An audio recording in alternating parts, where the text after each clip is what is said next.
Почитувани гледачи, ви посакувам добре дојде во ова најново издание на Отвореното студио, кое е посветено токму на предизборното представување на вонпарламентарните партии за овие избори 2020, предвремени парламентарни избори, каде што се бираат пратениците кои ќе бидат во новиот состав на Собранието за следните, со надеж, веројатно 4 години, ако не се скратат со други предвремени. Во секој случај, во текот на овие представувања досега, имавме можност да представиме повеќе од половината од тие 11 вонпарламентарни партии, од кои што веќе имавме разговори со политичката партија Демократи, потоа со Граѓанско-демократската унија, Интегра македонска конзервативна партија, Македонски концепт Скопје, Единствена Македонија преку коалицијата Никогаш Северна само Македонија, Народната партија на ромите и Твоја партија. Останува уште да се направат интервјуа со политичката партија Левица и политичката партија Глас за Македонија, кои засега се договорени и најавени за петок, се надевам дека нема да има измени за петок вечерта, и Демократската партија на албанците ДПА, која по скоро повеќе од недела дена обид за преговори, се уште нема дадено конкретен одговор за тоа дали воопшто ќе гостуваат, иако никогаш изречно и не ни кажа не. Но, дотогаш, ќе оставиме да коментираме за тоа понатаму. Моро Работничка партија во овој прв дел, во ова прво интервју за вечерва во Отвореното студио, преку носителот на кандидатската листа во изборната единица 2, господинот Горан Зафировски, со кој ќе разговараме на сите оние теми кои се значајни за нив и поради кои се дел од овие предвремени парламентарни избори како самостојни кандидати. Ви посакувам добре дојде, господине Зафировски, да ве прашам како сте прво. Добро сум, ви благодарам. Благодарам на поканата, да ве поздравам и вас како работници, да ви посакам успешна работа и добро здравје. Се надевам дека ќе имаме можност да разговараме за многу теми, но првичната, веројатно и најглавната, поради која што и сте дел од кандидатите за во собранието на новиот состав, се токму работниците и работничките права. И веројатно од тука и ќе го почнеме разговорот, од самиот ваш назив на партијата Работничка партија. Не сте нови, не сте толку млади како партија, така што не сте ни непознати на јавноста, но овде сакам конкретно да се фокусираме на она што се нарекува правата на работниците. Во досегашните излагања кои што имав можност да ги гледам по медиумите, се посветувате на тоа дека ниту едната, ниту другата партија која генерално биле на власт во изминатите 30 години, дали е тоа ВМРО ДПМН или пак СДСМ, нема направено доволно големи исчекори за правата на работниците, ниту пак ги застапувале работниците соодветно, како што кажувале во текот на изборни кампањи. Што е она што вие сакате да го промените? Ние би сакале да го смениме системот во кој живееме. 30 години власт, по 15 години ВМРО ДПМН и СДСМ. СДСМ ги создаде олигарсите, ВМРО ДПМН стана партија олигарх, која е најбогата партија во Европа со Белата палата, нејзини членови градеа империи. Тие луѓе кои во најголем број своји гласачи имаат работници,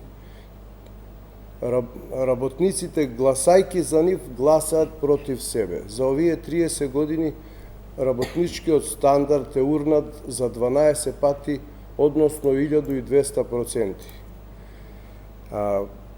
Моќта на работникот, на неговиот стандард, за да падне толку, проблемот е во немањето сила која ќе се спротивстави на овие партии на олигарси. Тој проблем, немање на сила што ќе се спротивстави на овој систем, не создаде нас, Работничката партија. Работничката партија екзистираше од почетокот на парламентарниот демократија, со некои прекини ние се формиравме повторно во 2014 година, така да имаме стаж веќе од 6 години, учествувавме на претходните два парламентарни избори. Бевме коалиција со Достоинство и коалиција со Демократски сојуз на Павле Тријанов. Во тој дел, кога веќе ги спомнувате коалициите, дел од вашите коалицијски партнери се дел од веќе постоечките водечки коалиции за овие избори, кои многу ми ги нарекуваат големите партии. Каков е вашиот став на вашите поранешни коалициски партнери? Нашите коалицијски партнери одлучуваат сами за себе. Ние никогаш не би коалицирале под такви услови. Нашата коалиција единствено би била врз основа на програма и правата на работникот. Доволно е ние да освоиме само мал број на пратеници и веднаш силата ќе застане на страната на работникот. Работникот како најголема сила во секоја држава, така и кај нас, доколку, например, има потреба да се донесе закон за обештетување на стечајците кои добиле извршни решенија и нема кој да ги изврши, државата мора да се погрижи за тоа. Ние ќе го предложиме тој закон. Ако никој не сака да го гласа, ќе повикаме 30, 40, 50 илјади стечајни работници ќе мораат да го донесат. Значи, позади нас стои огромна сила на работникот. Кажете ми, во однос на ова, има други исто така вон парламентарни партии или вон парламентарни коалиции за овие избори, како што е, не знам, Граѓанско-демократската унија, која е здружена со движењето на слободни граѓани, потоа политичката партија Левица исто така, кои генерално својот фокус го имаат баш на работниците. Сметавте дека треба да останете сами или размислувавте и за соодветни предизборни коалиции? Ние им понудивме соработка на повеќе партии и мислевме дека ќе се согласат заедно да настапиме. Сепак заедно кога би настапиле би биле поголема сила. Затоа и ве прашувам. Меѓутоа, немањето капацитет на така наречените мали партии да соработуваат, односно суетата на нивните лидери, допринесе да не се создаде таква групација. За жал, она што вие го велите коалиција не е коалиција. Коалиција е коалиција помеѓу две партии. Не може да биде коалиција помеѓу граѓанско здружение од 6 луѓе и политичка партија. ГДУ е политичка партија која учествува на избори. Единствена Македонија е политичка партија која учествува на избори и на нив им се приклучуваат некои граѓански здружени не можат да бидат коалиција. Тие само се нарекуваат коалиција, во суштина не се коалиција. Така. Во однос на прашањата, кога веќе зборуваме доста за коалицирањето, не ви беше ли страв дека кога одлучивте да одите сами на овие избори, покрај присуството на толку многу кандидати кои што се исто како вас порамниште гледано од аспект на тоа дека не се дел од парламентот во моментот, не ви беше ли страв дека ќе бидете изедени, условно речено сега народски зборувам, на овие избори и дека можеби малите риби треба да пливаат во јато со големите? Мислам дека се случи она што е најдобро за работничка партија. Се случи да одиме сами на избори, да има простор најголемата сила во државата, работникот, да си го даде својот глас за својот представник, за самиот себе. Големите политички партии, кои јас би ги нарекол мали политички партии со големи механизми, по 20, 30, 40 илјади вработени во администрација, кои ништо не работат, бистрат политика и се бават со нас, се китат со туѓи перја. Во нивните редови се работници, во нивните врвови се олигарси. Тие олигарси ги злоупотребуваат работниците да гласат против себе и понатаму, еве, гледате што се случува. Ние, за жал, денеска сме најсиромашната држава во Европа. Од Македонија се оселени повеќе од 600-700 илјади млади луѓе. Замислите една фабрика, ако еден стопан, еден газда, ако има 100 работника да работат за него, е газда, а ако не работи никој за него, ако му избегаат работниците, пропаѓа. Затоа Македонија пропаѓа од овој систем. За да не пропаѓа, потребно е да се створи нова нормална политичка опција која ќе донесе нов систем и ќе се изедначиме со европските демократии, дури ќе ги престигнеме во одредени области, зошто да не. Македонскиот народ е вреден, трудолюбив и способен. Кога зборуваме за работниците и за правата, веројатно треба да почнеме од некаде и она што вие и го говорите по вашите медиумски представувања, веројатно треба да се вратиме наназад во делот на приватизацијата. за корени кои што денес како проблематика ги влечеме уште од тоа време, како што велите вие за криминалната приватизација. Имате ли план, доколку дојдете се разбира до таа политичка моќ влегувајќи во собранието, дали преку коалицирање со некого, па тоа ќе имате уште поголема моќ или само како еден условно речено пратеник во собрание, што би предложиле како закон или што би направиле да се издействува нешто во контекст на приватизацијата? Еве вака. За да еден систем го заборавиме и го поништиме, потребно е да ги отстраниме последиците што тој систем ги има направено. Ние имаме безброј последици од досегашниот систем. Имаме последица оштетени граѓани од приватизација, оштетени граѓани од стечаи, оштетени граѓани од пирамидални штедилници, оштетени граѓани од заробени девизи. Замислете сега, денеска ставате 100 евра, ви ги заробуваат, утре тој што става 100 евра во банка, не ги заробуваат. Тие 100 евра, ако сакате да ги продадете, ви дават обврзници, ви нудат цена 30% од реалната вредност. Тоа се страшни работи, додека ние не ги обештетиме тие луѓе што се уништени и оплячкани во транзицијата, во сегашниот систем, ние не можеме да одиме напред. Во однос на тоа, продолжувајќи понатаму, дали сметате дека во изминатите 30 години во собранието имало пратеник кој бил достоинствен представник досега, или пратеничка, seедно, на заправата на работниците? Па можам да ви кажам дека во парламентот постоеле способни и добри пратеници. Меѓутоа, структурата на изборот, сегашната структура, сегашниот начин на избор, пропорционалниот модел со затворени листи дозволува луксус партиските челници да кандидираат кого сакаат и луѓето да бидат уценети да молчат. Многу квалитетни луѓе што ќе влезат во парламентот молчат, затоа што се плашат од самата градба на партијата. Партиите се поставени на начин да бидат зависни од центарот, односно од лидерот. Сите наши партии се поставени да бидат султан партии. Одлучува председателот на партијата за председателот на месен комитет во Катланово, например. Немојте да очекувате од такви партии демократија да ни донесат. Тие во својата структура немаат демократија.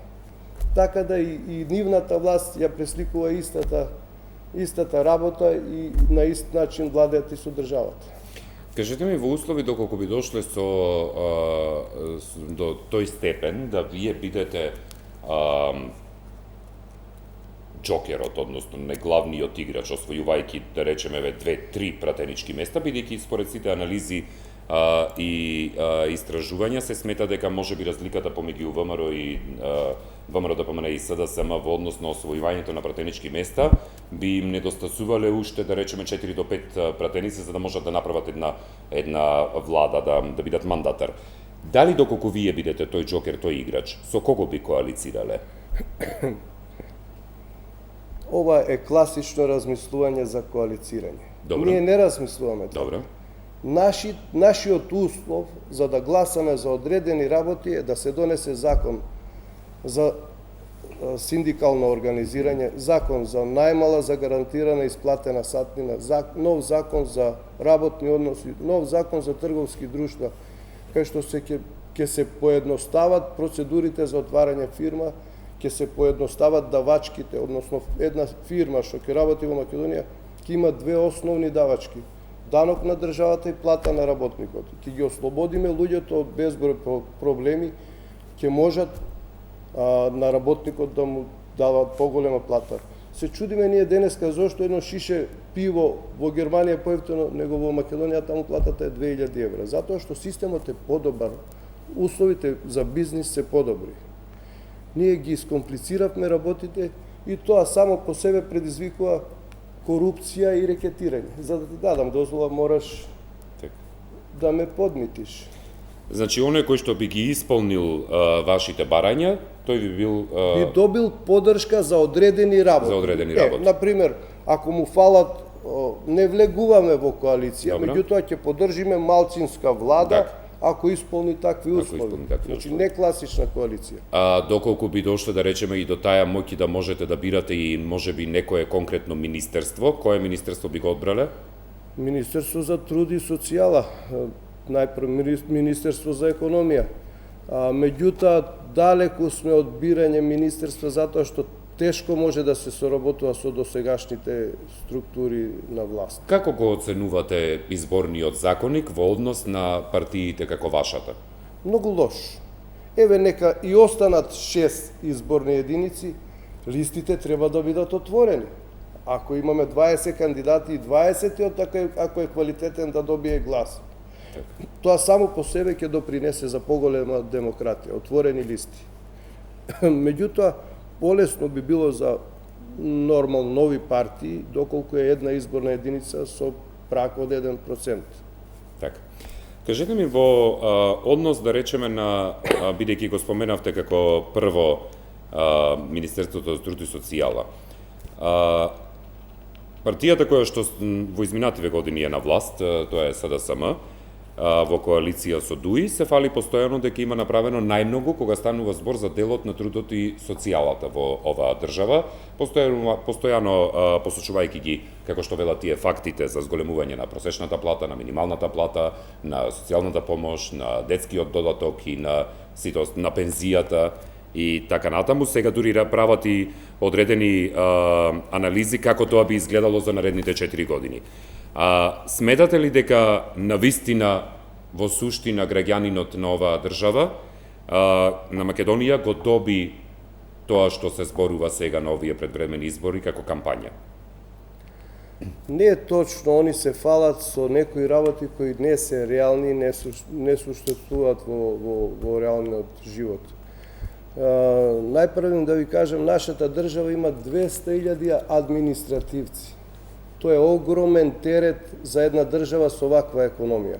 Нашата држава има економија кај што се уништени најспособните стопански капацитети како медицинска пластика, скопска млекара, гледате што се случуваше со Светмилк, зема млеко од луѓето, тие не се обештетени, па го купи за 1 евро, а во исто време, на само 2-3 километра таму постоеше скопска млекара со нови линии за производство на сладолед, сирење, и пред 3-4 години ја уништија целиот производен погон за да направат згради и бензинска пумпа. Уништија капацитет од 20 милиона евра за да изградат, за да печалат милион евра одредени олигарси. Исто се случуваше со ФАС 11 октомври, фабрика за автобуси која произведуваше автобуси, ние извезувавме автобуси во Кина и во Украина, сега купуваме автобуси од Кина и Украина.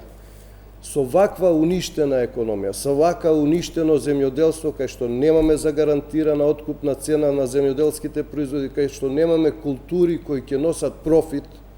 Знаеме дека од 45 до 48 90% од изводот на Југославија тогаш представувало производството од Македонија. Ние не можеме да мрднеме напред. Значи, уништена економија, огромна администрација и се фалиме дека нешто сме направиле. Како би се бореле како иден пратеник со злоупотребата на системот од страна на именуваните јавни функционери? Тука веќе се влегуваме во она што се нарекува право и правда полека. Тука еден од главни причинители на оваа криза е правосудниот систем. Ние имаме во програмата јасно судиите на основните судови да бидат бирани од страна на непосредни избори од страна на граѓаните, како што е во Америка и други држави. Тука со избор на судиите по општините ќе се отргнат од влијанието на политичките партии, понатаму правосудниот систем ќе стане независен. Исто така во член 100 од Уставот стои децидно: судијата суди според меѓународни договори и закони, но судијата не одговара за донесените постапки и закони и пресуди. Ако еден судија не одговара за донесена пресуда, он може да те осуди без докази, а верувајте ми, во затвор има многу луѓе кои се осудени по судиско убедување без валидни докази, затоа што обвинителите и судиите се во спрега, и ако обвинителот каже дај му 5 години затвор, он му дава 5 години затвор без разлика на докази. Кога во правосудниот систем би дошле судии кои ќе одговараат кривично за злоупотреба на службена должност и за донесена пресуда, тогаш не би можело ова да ни се случува. Сега не одговара. Може би одговара ако му се замери на некој да го сменат. И тоа пак политички. Ако е моќник политички да го смени. Ако се смени власта, ако им сгреши на нив. Ако сгреши на некој обичен човек, никоме ништо. Бидејќи гледам дека приоритетите ви се поставени токму на овие прашања кои што ги разговаравме досега, веројатно неизбежно е да се спомнат и оние кои што представуваат главни камења на сопнување помеѓу генерално сегашната изборна кампања, тоа се Преспанскиот договор, договорот за добрососедство со Бугарија. Каков е ставот во однос на тоа, односно на која опција вие би дале поддршка во услови на преземање нивно од власта, дали на опцијата која ќе продолжи да го применува Преспанскиот договор таков како што е направен сега и подпишан, или пак на опцијата која што бара да се ревидира и да се промени тој договор? Преспанскиот договор не е добар, е лош. Подпишан е како сламка на спас од политичките елити, за да го убедат народот дека ете одиме во евроинтеграција во НАТО, а во суштина се докажа дека името не беше проблем, туку самата организираност на државата. Ние немаме повторно датум за преговори и ќе ни треба уште многу време за да влеземе во Европска унија. Ако погледнеме од подалечно време, од перспектива, имавме услови да направиме договор со Грција многу подобар и со подобро решение. За жал, денешната сиромаштија ни го наметна ова решение. Ние ќе се бориме против ова решение и не го признаваме Преспанскиот договор. Ќе се бориме на тој начин што ќе створиме еден систем кај што нашиот човек ќе биде богат, ќе биде платен за својот труд, како што е Швајцарија. Во Швајцарија секоја година или секоја трета година има понуда да влезат во Европска унија. Тие не сакаат. Не е битно дали си во Европска унија или не си, ако имаш добар стандард и добро живееш. Кажете ми, што се однесува до договорот за добрососедство со Бугарија? Тука е еден голем проблем. Ние не смееме да си дозволиме да ни ја земат историјата и јазикот било кој да е. И на нашата политичка сцена се појавија партии кои се пријатели со Каракачанов, како например, ГДУ. За жал, кај се тука државните структури за заштита на државата, државна безбедност, да испитат зошто тие луѓе се пријатели со што се случува. И тука, за заштита на нашата држава, ние имаме еден предлог. Ајде. Никој функционер не смее да има двојно државјанство. Добро. Значи, човек што има двојно државјанство не може да биде функционер во Македонија. Така. Во однос на прашањата за Европската унија, да речеме конкретно, бидејќи НАТО се смета за завршена приказна, во однос на Европската унија, дали би го поддржале, се разбира, трасирањето на патот кон членство во Европската унија? Јас Европа ја гледам како позитивна сила. Добро. Кога нашиот човек, осиромашен и беден, сака да оди за да живее нормално, оди во Европската унија најчесто.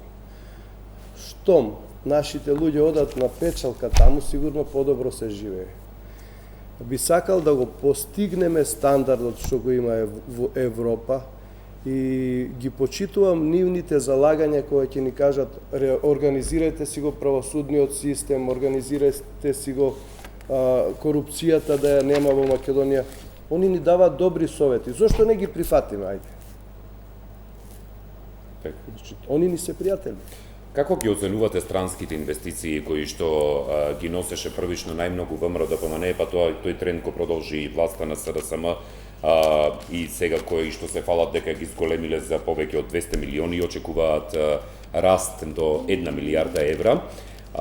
Како ги оценувате странските инвестиции за кои што еден дел од аналитичарите ќе рече дека Македонија тука се распродава како ефтина работна сила за сметка на некои странски компании кои би дошле тука 10 години колку што имаат субвенционирани односи и потоа да се заминат? Вие го дадовте одговорот. Јас тоа истото сакам да го... Вашиот став во однос на тоа како би го... Точно така.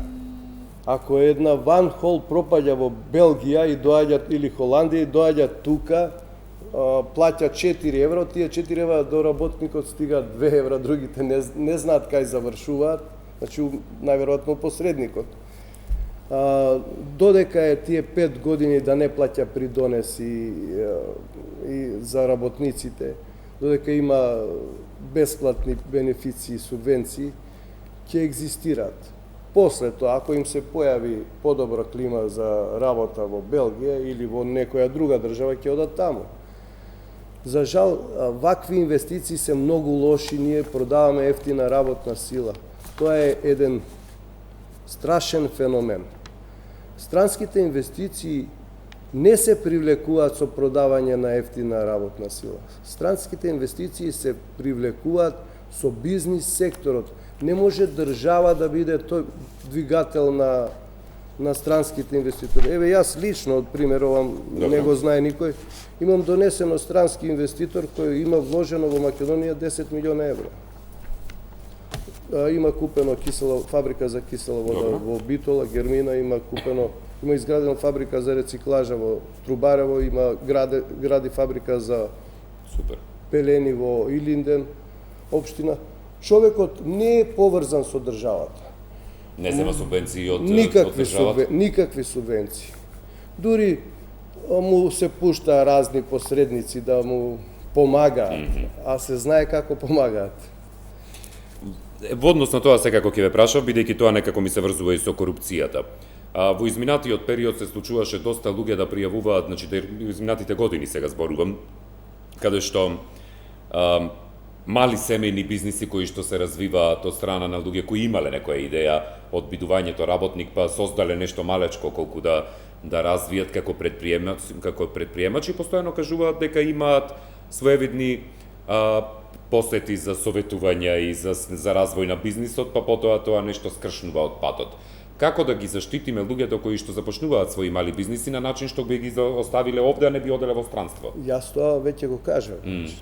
Процедурата за отварање и функционирање на стопанските субјекти треба да биде едноставна и брза. Но како да ги заштитиме од коруптивните дејствија кои што би доаѓале со притисок врз нив? Ете тоа, ако процедурата е едноставна и брза и не зависи од бирократскиот апарат, и ако казните не зависат исто од бирократскиот апарат, односно да не може да биде казнет за ништо друго, мислам, не толку драстично, меѓутоа казните да бидат дисциплински или опомена, осем за данок на државата и плата на работникот. Тие две се давачки кои морат да бидат подмирени и кои подлежат на санкции. Другото што ме ослободен, тој нема да зависи од бирократскиот апарат и да го рекетираат они, да може. Да, зборувајќи се уште во делот на работничките права од неколку аспекти кои што ги опфаќаме во ова интервју, веројатно неизбежно е да не ги споменеме работничките права во текстилната индустрија, особено согледувајќи ги фактите дека еден од најголемите кластери на заболени со коронавирусот, со COVID-19, е токму во текстилната индустрија, конкретно во Штип. Дали сметате дека власта, конкретно сега во оваа корона криза во услови на пандемија, соодветно се справува во однос на заштитата на работниците на оние кои што се најранливи и најневидливи, веројатно? Токму ова го пишувавме на почетокот на коронавирус. Ќе се случат катастрофи во фабриките, посебно во текстилните. И тоа се случи. Значи, некојаш викам подобро да не пишуваме, да не пререкуваме. Меѓутоа, тоа можеше да се случи. Требаше да се направи посебна процедура, протокол за работа на текстилните фабрики. За жал, текстилните фабрики сега работат на еден див начин. Најголемиот олигарх што има најмногу текстилни работници е најголемиот газда во Македонија, Орце Камчев, има фабрики секаде текстилни, да не ги спомнувам по име. Меѓутоа, луѓе со многу пари кои ги плаќаат работниците мизерно. За тоа збориме, треба да се има загарантирана, исплатена сатнина, да се пресмета колку вреди сат труд на човекот, да се знае колку е работно време, ако е сега работно време 8 часа, ако биде повикан да работи вон работно време, има право да биде повикан 32 сата, меѓутоа треба да му плати дупла сатнина.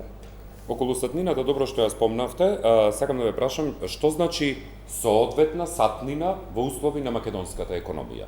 Колкава би требала таа да биде, кога би се вовела? 5 евра. Добро. Равно на 300 денари би било во случајот. Ние се уште немаме можност да исплаќаме 15-20 евра. Сега исплаќаме пола евро просек. А реално во наши услови вредноста на трудот на нашиот работник е минимално 5 евра. Тоа 5 евра ќе се постигне со регулирање на овие закони што ги кажавме. Веднаш. Сега, еве, ќе ви кажам еден пример.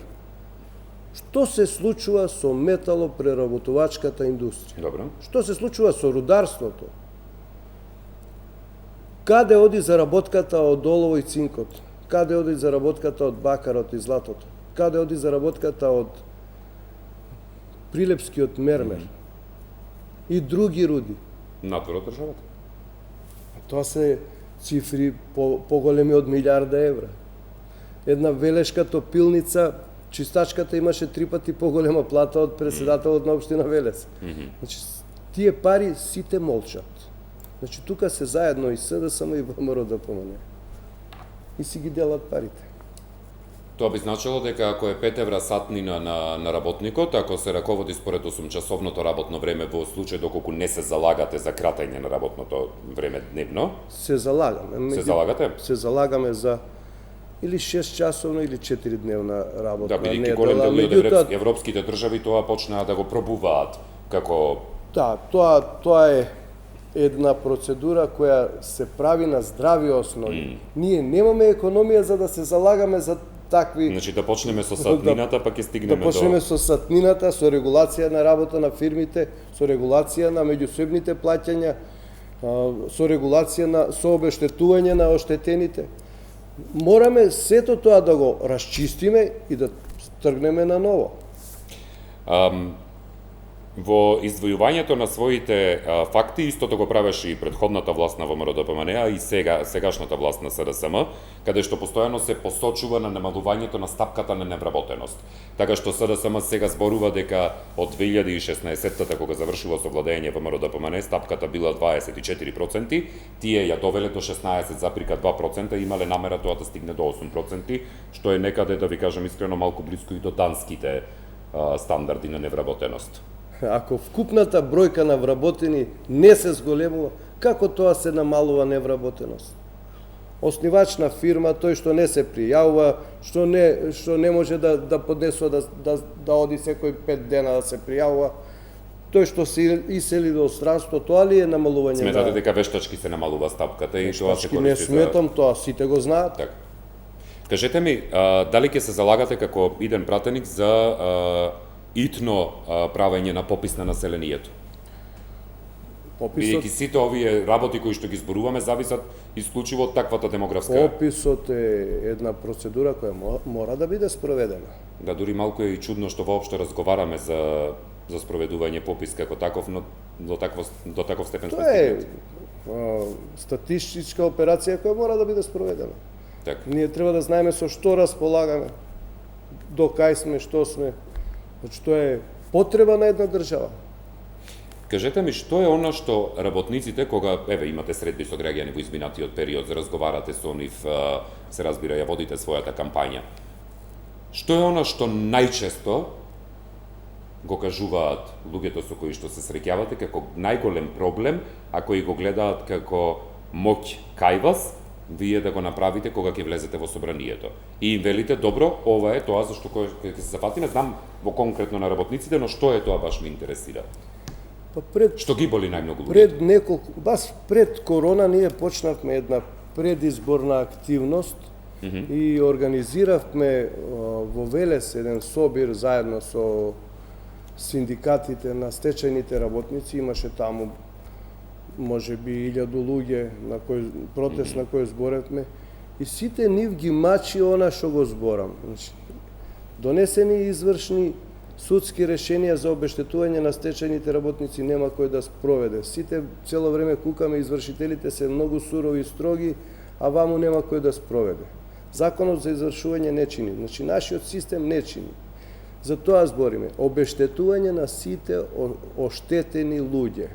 Не само стечајните, има тука и технолошки вишоци, има инвалидски повреди, бранителите, на пример, да ги спомнам, тие се повредени на работно место. Зошто не се обештетени? Значи, една држава мора да се грижи за својот работник. Тој е работник во служба на државата. Наредбодавач, односно државата му е тој што го вработува за да ја штити. Имаме уште отприлика некои 4 минути до крајот, сакам само за крај да ве прашам неколку работи. Дали ќе се залагате за, како што дел од малите партии спомена, за дел на укинување на пратеничките бенефиции или можеби намалување на бројот на пратеници? Мислам дека намалување на бројот на пратеници не е некоја страшна работа. Во нашата програма стои друго нешто. Стои Македонија треба да има 10 министерски места и 5 службени возила. Добро, тоа би значило 17 министерства минус од ова што сега го имаме. Како ги земеме без ресорните. Па има многу држави има со 10 министерства и функционираат многу подобро од нас. Кога ќе се поедностави бирократската процедура, нема ни да има потреба толку министри. Додека министрите и пратениците ќе си одат на работа со јавен превоз или со сопствено возило, нема патни трошоци. Зошто? Зошто сите да бидат на терет на државата? Некој мора да ја заштити. Зарем работникот, некој му плаќа патни трошоци од 20.000 евра да иде на работно место. Он нема да работи, ќе се зима само патни трошоци. Така. Дали, тоа ги прашав сите, бидејќи произлезе од првото интервју, па некако ми стана редовно прашање. Дали во одржувањето на вашите митинзи, за време на оваа кампања, имавте некаков проблем во однос на нивното одржување? Сега зборувам од страна на институциите или од страна на активисти на други партии да ви попречувале? Не. Видите, јас уште еднаш ви кажувам. Најголема сила е работникот. И никој нема да има смелост да и се спротивстави на работничка партија. Посебно инциденти или такви глупости. Да, мора да ве прашам, бидејќи дел пријавија такви работи, па затоа реков да видам дали е тоа некаков немаме проблем. Момент стандарден ке сите или пак не. Што е она што би сакале да ми го пренесете на идните гласачи? Како порака ви давам завршни зборови, таман да го завршиме интервјуто. Па вака, почитувани граѓани на Македонија. Гласајте за себе, гласајте за број 12 за работничка партија. Затоа што 99% од населението во Македонија се работници. Луѓе кои се обесправени во нашата држава. Ви благодарам. Јас би ви се заблагодарил за издвоеното време, за тоа што дојдовте во Телевизија 24 да ни гостувате и да бидете дел од овие интервјуа и ви посакувам успех. Ви благодарам и на вас јас ви посакувам успех. Благодарам многу. Почитувани гледачи, останете со Телевизија 24, ние за кратко се враќаме повторно продолжувајќи да разговараме за она што се нарекува комуникација за време на оваа политичка кампања. Како тече кампањата? Кои се изгледите во однос на она што се зборува? Кои се говорните карактеристики на кампањите, на слоганите? Значи, што е она што сега ни се случува во однос на начинот на кој се водат кампањите, за кои многумина би рекле дека, веројатно, ова е една од највалканите и најнекарактеристични кампањи сами по себе. Следува мал рекламен блок и се враќаме во студиото заедно со Лилјана Пецова Илиеска, од Сдруженијето Импетус Скопје, со која ќе разговараме токму на оваа суштествена тема која некако како да се подзаборави во овој период за разлика од претходни предизборни кампањи.